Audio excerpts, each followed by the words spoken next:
नमस्कार साथियों, स्वागत है आपका हमारे YouTube चैनल में। आप मध्य प्रदेश की किस जगह से हमारे समाचार सुन रहे हैं, कृपया कमेंट बॉक्स में लिखकर हमें ज़रूर बताएं। भोपाल से प्रस्तुत है मध्य प्रदेश के प्रादेशिक समाचार। समाचारों के साथ मैं रजनी शुक्ला। प्रधानमंत्री नरेंद्र मोदी ने कहा है कि ऊर्जा हासिल करना केवल अमीरों का विशेषाधिकार नहीं, बल्कि एक गरीब परिवार का भी ऊर्जा पर बराबर का हक है। उन्होंने कहा कि यह धारणा गलत है कि गरीब देश और गरीब लोग पर्यावरण को अधिक नुकसान पहुंचाते हैं।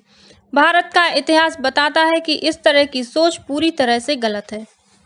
पीएम मोदी ने जर्मनी में चल रहे G7 देशों के विस्तारित सम्मेलन को सोमवार को संबोधित किया।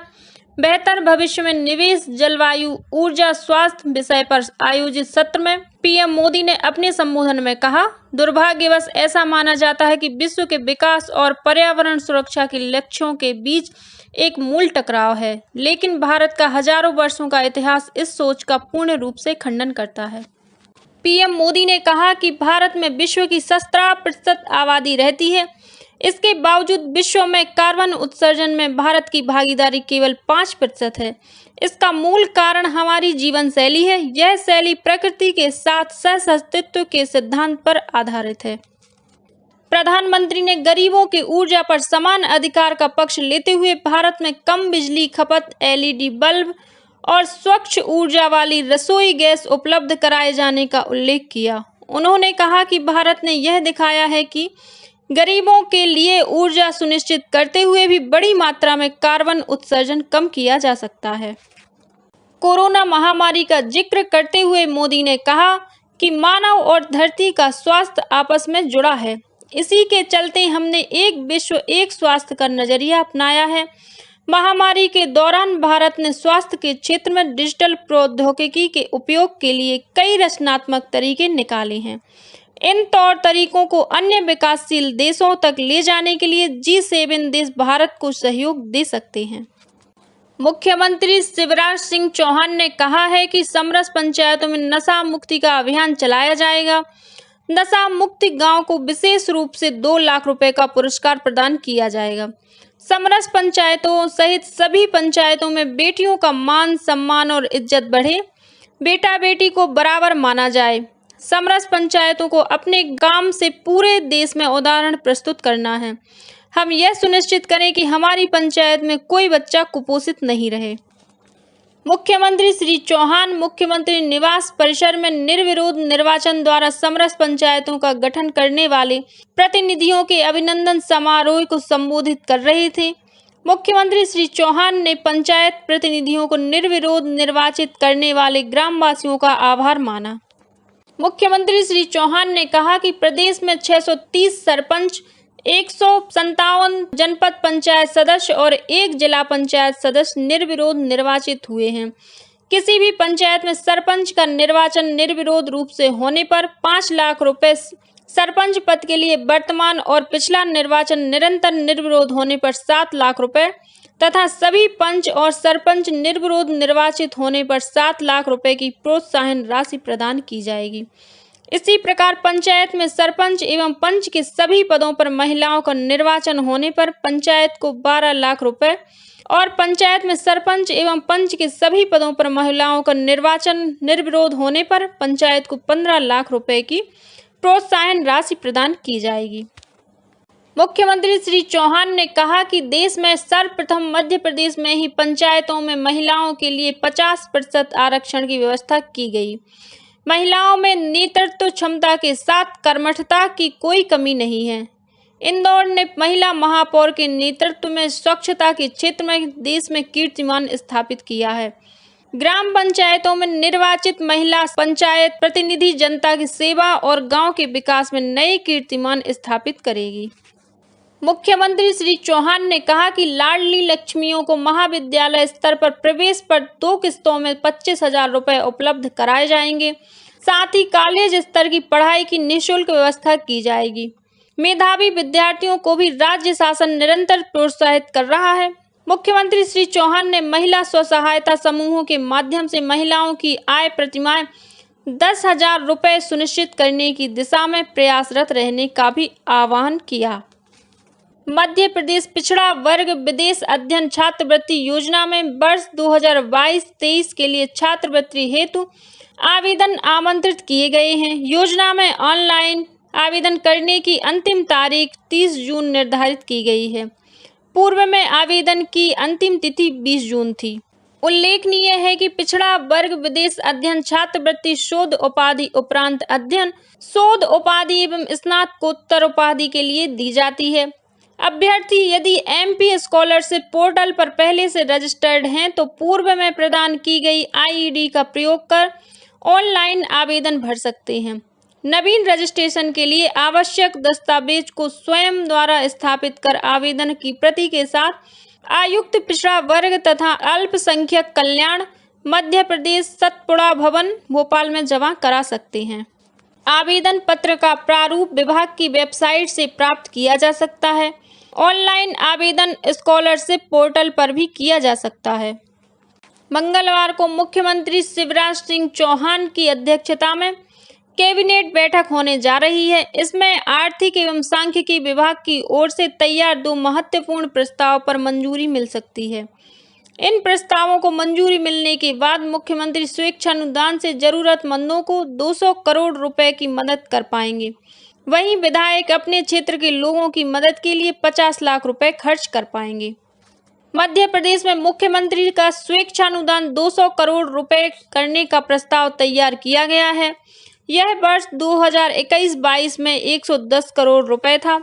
वहीं विधायकों के स्वेच्छानुदान में भी 35 लाख रुपए की वृद्धि करने का प्रस्ताव बनाया गया है, जो अब तक 15 लाख रुपए प्रति वर्ष थी। मुख्यमंत्री स्वेच्छानुदान से सर्वाधिक राशि उपचार के लिए स्वीकृत की जाती है।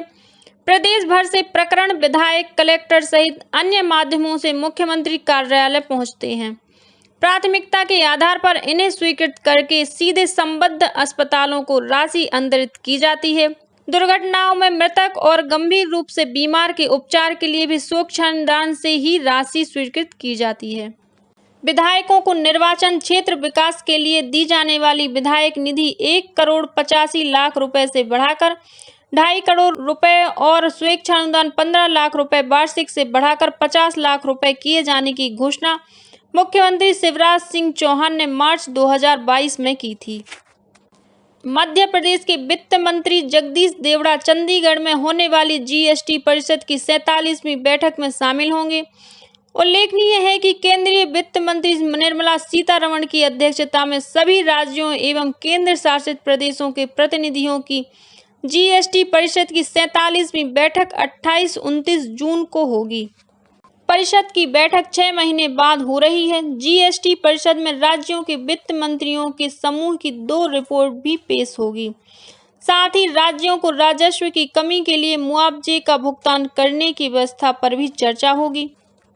मध्य प्रदेश सरकार अब नक्सलियों को समाज की मुख्य धारा से जोड़ने और उनके पुनर्वास के लिए बड़ा ऑफर ला रही है।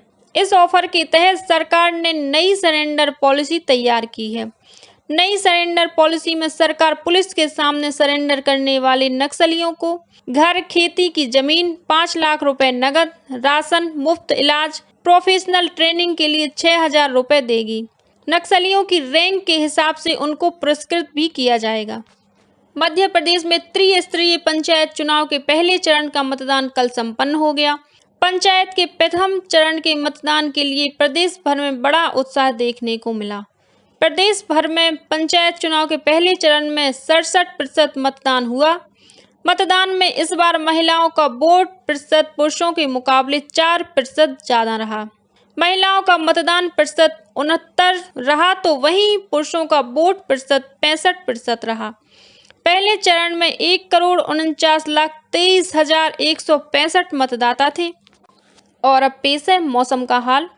मध्य प्रदेश के 7 जिलों में मौसम विभाग ने भारी बारिश का अलर्ट जारी किया है। इन जिलों में झाबुआ, धार, इंदौर, रतलाम, उज्जैन, देवास और छिंदवाड़ा जिलों में बारिश का अलर्ट जारी किया है। बारिश से MP के तापमान गिरावट आने की उम्मीद है। इसके अलावा भी प्रदेश भर के कई हिस्सों में बारिश का अलर्ट जारी किया गया है। बताया जा रहा है कि 28 जून से पूरे प्रदेश में बारिश का दौर शुरू होगा। मौसम विभाग की माने तो प्रदेश में इस वक्त कई वेदर सिस्टम एक्टिव हैं। रणजी ट्रॉफी के इतिहास में पहली बार खिताब जीतने के बाद मध्य प्रदेश टीम सोमवार शाम इंदौर पहुंची। विमानतल पर सितारा खिलाड़ियों का भव्य स्वागत किया गया। अगवानी के लिए इंदौर के विभिन्न खेलों के खिलाड़ी और पदाधिकारी मौजूद थे। इंदौर संभागीय क्रिकेट संगठन के अध्यक्ष और भाजपा के राष्ट्रीय महासचिव कैलाश विजयवर्गीय भी इस दौरान मौजूद थे। गृह मंत्री डॉक्टर नरोत्तम मिश्रा ने मंत्रालय में मानसून की दृष्टिगत आपदा प्रबंधन विभाग की तैयारियों की समीक्षा की। उन्होंने कहा कि मानसून में जोखिम और हानि को न्यूनतम करने के लिए आपदा प्रबंधन विभाग को हाईटेक किया गया है। उन्होंने बताया कि आपदा प्रबंधन के लिए 96 क्विक रिस्पांस टीम भी गठित की गई है। अतिवृष्टि और बाढ़ में राहत बचाव कार्य के लिए 160 नई बोट भी खरीदी गई हैं। इस प्रकार प्रदेश में बेहतर आपदा प्रबंधन के लिए अब 276 बोट उपलब्ध हैं। इसके अलावा प्रबंधन को और अधिक बेहतर बनाने के लिए 17 ड्रोन भी खरीदे गए हैं। और अब कुछ अन्य खबरें संक्षेप में। रायसेन जिले के सिलवानी तहसील मुख्यालय अंतर्गत आने वाले गांव चंदन पिपलिया में रविवार शाम एक कच्चे मकान की दीवार गिर गई। इस हादसे में 3 बच्चों सहित 4 लोगों की मौत हो गई, जबकि 4 अन्य घायल हैं। रीवा के मऊगंज और हनुमाना थाना क्षेत्र में आकाशीय बिजली गिरने से बड़ा हादसा हो गया। हादसे में 3 बच्चियों की मौके पर ही दर्दनाक मौत हो गई, जबकि अलग अलग इलाकों में आकाशीय बिजली गिरने से 13 लोग बुरी तरह घायल हो गए। भोपाल के पंडित खुशीलाल शर्मा शासकीय आयुर्वेद महाविद्यालय में 3 दिवसीय मर्म चिकित्सा एवं पंचकर्म पर राष्ट्रीय कार्यशाला 28 जून से प्रारंभ हो रही है। इसी के साथ प्रादेशिक समाचारों को ये बुलेटिन अब समाप्त हुआ। नमस्कार।